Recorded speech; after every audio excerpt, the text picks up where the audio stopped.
కేంద్ర ప్రభుత్వం రాష్ట్రానికి 15,000 కోట్ల బడ్జెట్ కేటాయించడాన్ని స్వాగతిస్తూ ఎన్డీఏ కూటమి నాయకులు బుధవారం ధన్యవాద్ మోదీజీ ధన్యవాద్ కార్యక్రమాన్ని చేపట్టారు. గుంటూరు శంకరవిల సెంటర్ నుండి లాడ్జీ సెంటర్ వరకు ఈ సందర్భంగా కూటమి నాయకులు ర్యాలీ నిర్వహించారు. ఇందులో భాగంగా బీజేపీ జిల్లా అధ్యక్షుడు వనమా నరేంద్ర మాట్లాడుతూ రాష్ట్రాభివృద్ధికి ఎన్డీఏ కూటమి కట్టుబడి ఉందని, రాష్ట్రం శరవేగంగా అభివృద్ధి చెందుతుందని చెప్పడానికి నిన్నటి బడ్జెట్ ఉదాహరణ అని అన్నారు. వైసీపీ ప్రభుత్వం గతంలో కేంద్రం ఇచ్చిన నిధులను దుర్వినియోగం చేసిందని ధ్వజమెత్తారు. టీడీపీ నగర అధ్యక్షుడు డేగల ప్రభాకర్ మాట్లాడుతూ పోలవరాన్ని వైసీపీ పక్కన పెడితే దాని బాధ్యత కూడా కేంద్రం తీసుకోవడం శుభ పరిణామమని కొనియాడారు. జనసేన పార్టీ జిల్లా అధ్యక్షుడు గాదే వెంకటేశ్వరరావు, మాజీ మంత్రి చెలకైల అరుణ తదితరులు ఈ కార్యక్రమంలో పాల్గొన్నారు.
రాష్ట్రంలో చంద్రబాబు నాయుడు గారు, పవన్ కళ్యాణ్ గారు, పురంధేశ్వరి గారి నాయకత్వంలో ఆంధ్రప్రదేశ్ అభివృద్ధి శరవేగంగా చెందుతుండటానికి నిన్న జరిగిన కేంద్ర బడ్జెట్లో 15,000 కోట్ల రూపాయలు శుభారంభంగా నిధులు కేటాయించడం. ఈ 15,000 కోట్ల రూపాయలు అయిపోయినామంటే మళ్ళీ కూడా ఎన్ని కావాలని నిధులు ఇస్తారని నిర్మలా సీతారామన్ గారు, కేంద్ర ప్రభుత్వంలోని నరేంద్ర మోడీ గారు తెలియజేసినందుకు మీ అందరం కూడా ధన్యవాదాలు తెలుపుకుంటున్నాం. ఆంధ్రప్రదేశ్ ఆనందపడుతుంది, ఆంధ్రప్రదేశ్ అభివృద్ధి చెందుతుంది. ఏదైతే ఎకనామిక్ కారిడార్ ఉందో వాటిని కూడా మళ్ళీ పునఃప్రారంభించి సబ్సిడీస్ ఇచ్చి తద్వారా యువతకి ఉపాధి హామీ కల్పించడం, ప్రకాశం జిల్లా నుంచి రాయలసీమ ప్రాంతాన్ని కూడా స్పెషల్ ఎకనామిక్ జోన్ చేయడం, ఉత్తరాంధ్రాన్ని స్పెషల్ ఎకనామిక్ జోన్ చేయడం, తద్వారా అనేక పరిశ్రమలు ఆంధ్రప్రదేశ్కి వచ్చి యువతకి బంగారు భవిష్యత్తు చేస్తుందని కూడా తెలియజేస్తున్నాం. ఎన్నికల హామీలో ఇచ్చేది సైకిల్, ఇచ్చేది కమ్మనం, బాధించేది జనసేన అని మేము ఏదైతే తెలియజేసామో ప్రజలు విశ్వసించి 120 సీట్లని కూటమికి ఇవ్వడం, ఈ యొక్క అనుగుణంగానే మేము ప్రతి జిల్లాని అభివృద్ధి పదంలో తీసుకోవడానికి అడుగులు ఇచ్చాము. పోలవరం ప్రాజెక్టుకి ప్రతి పైసా కూడా ఇస్తానికి సిద్ధంగా ఉంది. ఈ యొక్క ఆంధ్రప్రదేశ్ ప్రభుత్వం DPR ప్రకటించిన ఎమ్మటినీ కూడా ప్రతి పైసా ఇచ్చింది. అలానే ఈ లోకల్ బాడీస్ ద్వారా ఏదైతే మున్సిపల్ కార్పొరేషన్స్కి రోడ్లు, విద్యుత్ లైన్స్కి కావాల్సిన నిధులు కూడా ఇస్తామని తెలియజేయడం, ఈ యొక్క పారిశ్రామిక అభివృద్ధి చెందడంతో పాటు యువతకు అనేక కార్యక్రమాలు నిర్వహించడం, ఆంధ్రప్రదేశ్కి ప్రధానమంత్రి ఆవాస్ యోజన కింద ఎన్ని ఇళ్ళు కావాలంటే అన్ని ఇళ్ళు కూడా ఇవ్వడానికి సిద్ధంగా ఉన్నాం. గత ప్రభుత్వంలో 10,000 కోట్ల రూపాయలు ఇస్తే నిధులు, కానీ ఈ ప్రభుత్వం 15,000 కోట్ల రూపాయలని సక్రమంగా ఖర్చు పెట్టి ఆంధ్రప్రదేశ్ అభివృద్ధికి తోడ్పడుతుందని కూడా పవన్ కళ్యాణ్ గారు, పురంధేశ్వరి గారు, చంద్రబాబు నాయుడు గారు తెలియజేయడం, ఇంకా మరిన్ని నిధులు వస్తాయని కూడా తెలియజేస్తూ ఈ 15,000 కోట్ల రూపాయలు ఆరంభమే తప్పితే ఇక్కడితో ఆగదనేది కూడా మేము మరీ తెలియజేస్తున్నాం.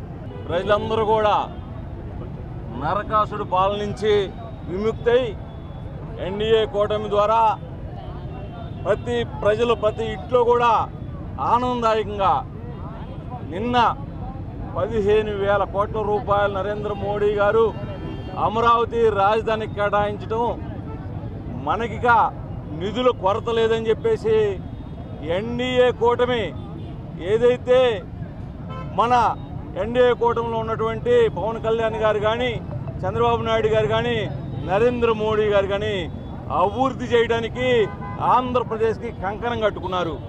ఈ రోజున పోలవరం ప్రాజెక్ట్ని పక్కన పడేసినటువంటి వైఎస్ఆర్ పార్టీ ఈ రోజున కేంద్ర ప్రభుత్వం బాధ్యత అంతా మేమే తీసుకుంటామని చెప్పేసటం చాలా ఆనందకరమైన విషయం.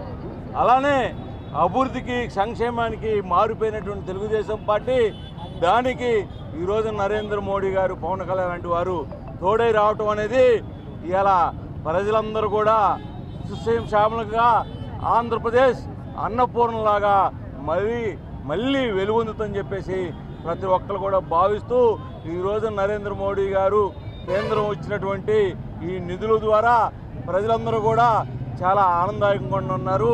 అట్లానే ఇది ప్రారంభమే, నిధులు కొరత లేకుండా చూస్తామని చెప్పేసి అనేక అభివృద్ధి కార్యక్రమాలకి నిధులు ఇస్తామని చెప్పేసి నిన్న సీతారామన్ గారు మాట్లాడటం అనేది చాలా అభివృద్ధికి ఆంధ్రప్రదేశ్కి ఎదురే లేదు. మనము సుసంపన్నంగా ఈ ఆంధ్రప్రదేశ్ విరాజిల్లుతుందని చెప్పేసి ఈ కూటమి ద్వారా ప్రతి ఒక్కరు కూడా ఏదైతే 161 సీట్లు ఇచ్చారో దానికి వాళ్ళ ముగ్గురు కూడా ఈ ఆంధ్రప్రదేశ్ అభివృద్ధికి కంకణం కట్టుకున్నారని చెప్పేసి ప్రజలందరూ కూడా వారికి ఒకసారి మోదీ గారికి ప్రత్యేక ధన్యవాదాలు మా తెలుగుదేశం పార్టీ తరఫున తెలియజేస్తూ ఉన్నాం.